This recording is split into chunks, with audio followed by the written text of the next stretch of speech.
Well, UN inspectors have arrived at the Russian-occupied Zaporizhzhia nuclear power plant in Ukraine. The mission to secure the site comes after weeks of growing international alarm about a potential radiation disaster. Ukraine's nuclear watchdog says one reactor has been shut down temporarily as a precaution.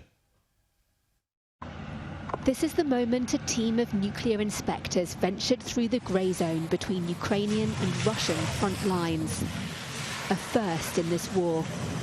Their destination, Ukraine's biggest nuclear plant.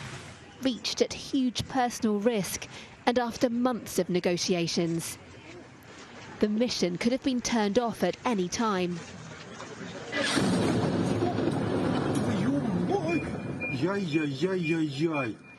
A morning burst of violence in the next-door town of Anahoda underlined the peril. But the head of the UN's nuclear watchdog, who's leading the mission, wasn't put off. I have been briefed by the Ukrainian regional military commander here about that and the inherent risks, but weighing pros and cons, and having come so far, we are not stopping.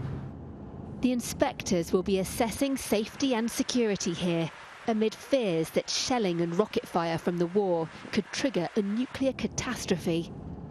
The plant has been under Russian control since March, but many of its Ukrainian workers have stayed on despite the dangers. We met the teenage son of one man employed at the plant who's asked to remain anonymous. He's fled with his mother, but described the alleged working conditions that he said he'd heard about from his neighbours, who also have jobs there. They say they are forced to work even when they no longer have the strength. If they refuse to work, they can be badly beaten. If you want to leave because you are being bullied, the Russians can kill you.